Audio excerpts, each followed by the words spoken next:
It's now my pleasure to welcome our own Reverend Gina Evergreen to speak to us. Reverend Jenna attended ministerial school through the Seminary of All Faiths International and became a licensed interfaith minister. Reverend Jenna has also studied to be a practitioner, taking the Centers for Spiritual Practitioner training courses. Jenna also serves Ahava Center for Spiritual Living as a member of our core council. Let's welcome Reverend Gina Evergreen.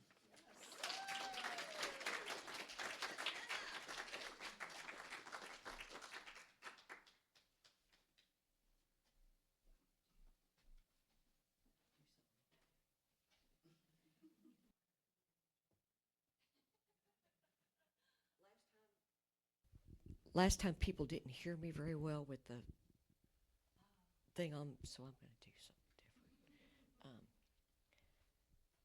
Let's move this over here. So, I know what's up between. Good morning. Yes, good morning. So, I love that song because this is what the talk is about. Imagine a world of love and peace and beauty and joy. Can we imagine that? Turn off the news. Turn off all the stuff outside and know the truth of love. When we think about imagining something like that, how does that feel? How does that feel?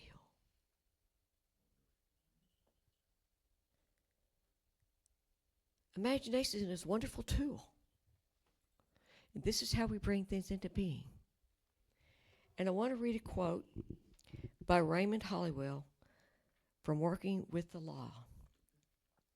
Life with all of its attributes of good is something that doesn't just happen to touch a fortunate few. It is something you must create. You who are seeking love, fortune, happiness, and success must understand that it is not something you may find. You cannot buy it nor borrow it from another. No one can give it to you. You must create it within yourself. Your desires and ideas are like seeds that you plant in the soil of the mind. After planting the thought seeds, you must cultivate them, nurture them, and guard them well until harvest time. Then you will reap all that you have sown, and abundantly. So I want to talk about the creative process. And I love this right here is handy. I thought about that. I thought, how convenient.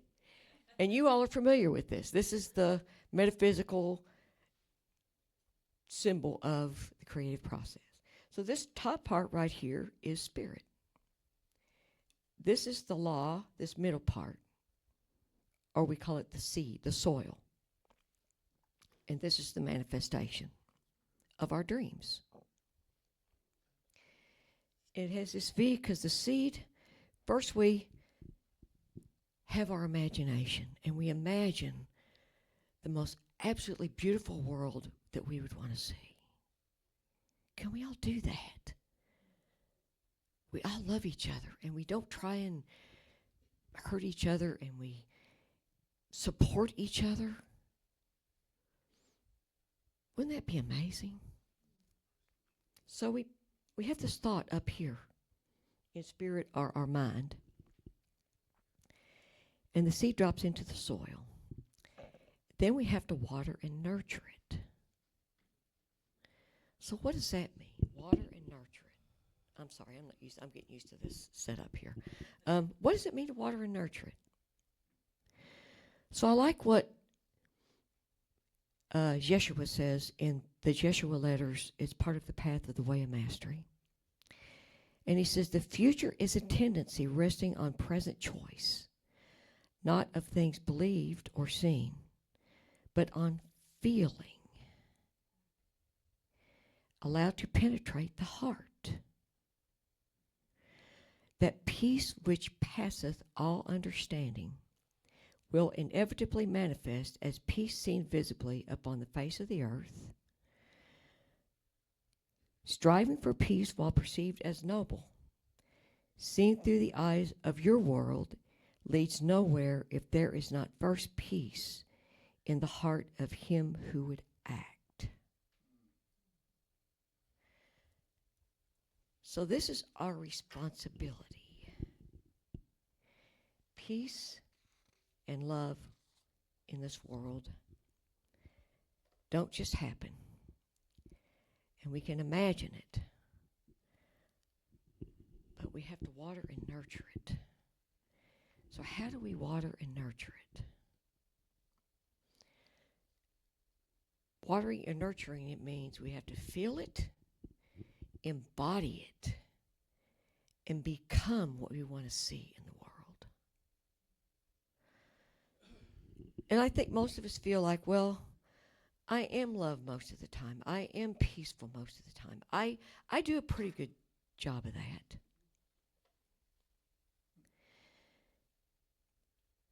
But we may need to tweak it a little. I don't meet the mark all the time. Somebody says something nasty or something to me, and I react. And I think we all kind of do that sometimes. It's not easy to be that all the time. And I guess I want to just mention that in the 4 agreements, Don Miguel Ruiz talks about one of the agreements being don't take things personal. And he talks about how we all have our own experiences and we come from our own experience, and what we get upset about really has nothing to do with the other person. It's not related to them at all. So if we can think about that, then when somebody says something, it really doesn't have anything to do with me or you. It has something to do with them. Nothing to do with me. So that's kind of something. Our goal here is to see the God in each person, to look at the light, to look at the love, no matter what they are saying or doing. This is what creates this world of love. I like what Ernest Holmes says. He says, love overlooks the differences that we have and finds a point of reconciliation with others. Love creates tolerance and human understanding, without which we become readily divided against ourselves, and without which we almost unconsciously become filled with criticism, condemnation, and false judgment. No one can be happy or enjoy the greatest fulfillment of life until he or she has come to see that most people try to do the best they can. And when we are able to reach out beyond the indifference and the coldness of life, reach through all intolerance and unkindness, only then do we meet that divine center which is forever established within every person. Do we see that within ourselves?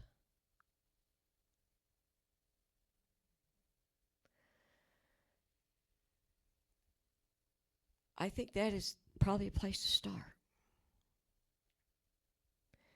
Do I see the God, the love? Do I really come from that all the time? Do we come from that all the time? That's how we make this come true. This is how we make it manifest.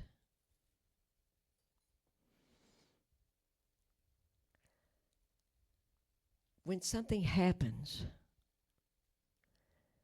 do we respond in love or do we respond like, example, we're driving and somebody pulls in front of us. Do I love that person? Not immediately.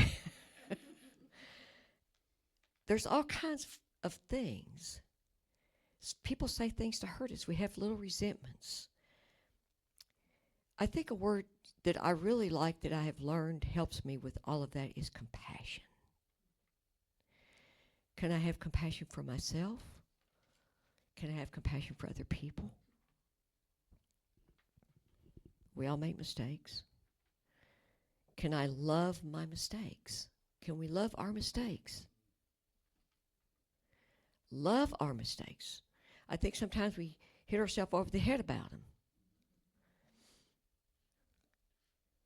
Coming from that place of love in our heart, it's not always easy. Ernest Holmes says, we are born to be happy, to live creatively, to love, to sing, to dance, and to express ourselves in the full. I had an experience one time. I just want to share this. I think sometimes we think, or I think, have thought, so what if I am love? Does that really have that much of an effect on everybody else?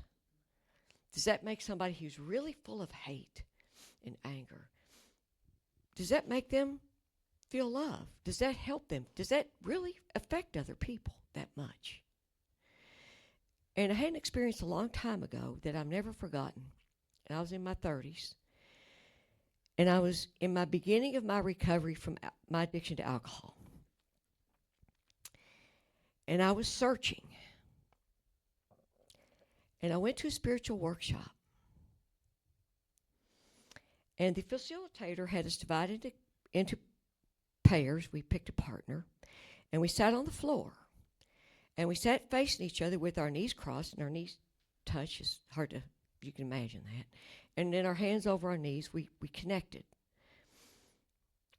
And she said, now, one of you pick an emotion or a feeling and send it to the other person.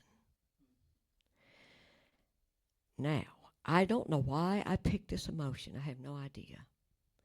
I was early in recovery, and I don't know where I was, but I picked anger. I said, why would I pick that? I don't know. But I'm really glad I did, because I picked anger, and I felt it, and I sent it to the other person. And within seconds, I felt flooded with love. She felt the anger and sent back love. I couldn't feel the anger when she sent the love. I couldn't feel it. I thought, what is this? I sent anger. Where did it go? I couldn't feel it. Love is powerful, people. It's powerful. It's amazing. And I'm so glad I sent that negative motion based in fear, because I know beyond a shadow of a doubt how powerful love is, and that you can't feel any fear when there's love present. Just like the light takes over the dark, love takes over fear. It's not there. It's amazing. So, and I'd like to invite us to think about, when we set this vision of a beautiful world in peace and love, how about we start here in our community? How about we start here with each other? Sometimes people say something that they maybe hurt somebody's feelings or whatever. It's, we're all human. We are all doing the best we can. Can we still respond in love? Can we do that? That would be amazing. I think we can. I think if this center was the truth of love 100%, maybe 99, we can't probably make it 100, but I think this building would glow. I think the energy would be amazing. I think it's close. I think we do have a really good community. I really do. I think everybody does try the best they can. And we are love most of the time. But sometimes, there's times, love is the answer. And it's up to us to become what we want to see manifested in the creative process. We want to create a world of love. Can we be the love?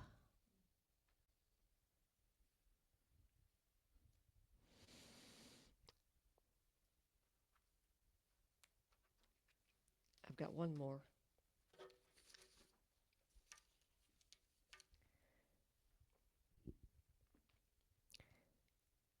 I get the inner visions put out by Agape International every day, and I wanted to quote this little section of it. I think it's just perfect. It says, "There is no other. There is only one of us here, God. We are meant to live in community, common unity, loving and supporting one another. Harmony is evident when we merge our energies, and therein lies our God power and strength.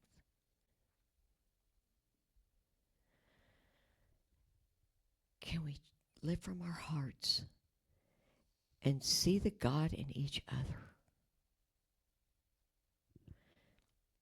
I like something that you all have heard of, the Persian poet Hafiz. I think I pronounced his name right. He says, everyone is God speaking. Everyone is God speaking.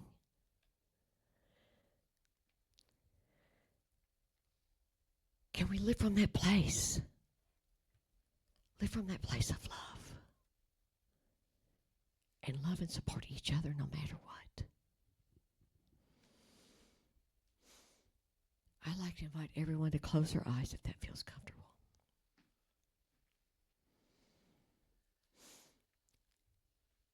I invite you to go into that place inside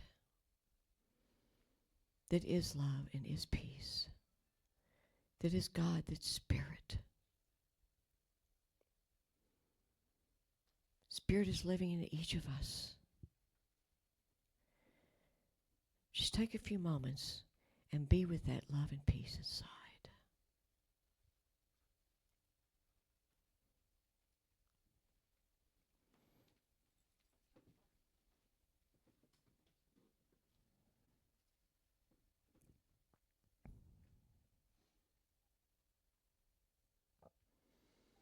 Knowing that there is one God, one power, one presence, one beautiful, amazing spirit that is love. The Spirit is always, always here. It lives and breathes as each one of us, every minute, every second of the day. No matter what life looks like, no matter what our world looks like, the truth is love. There is no other truth.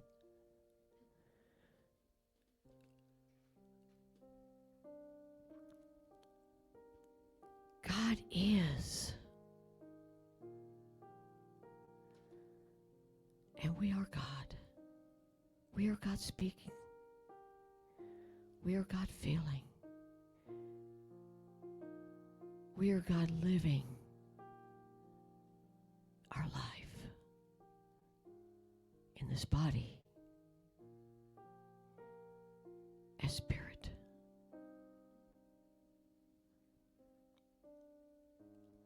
And we are this beautiful community coming together that celebrates the truth of this oneness and love. We are all one.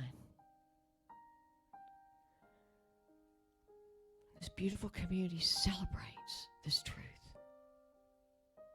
We celebrate each other.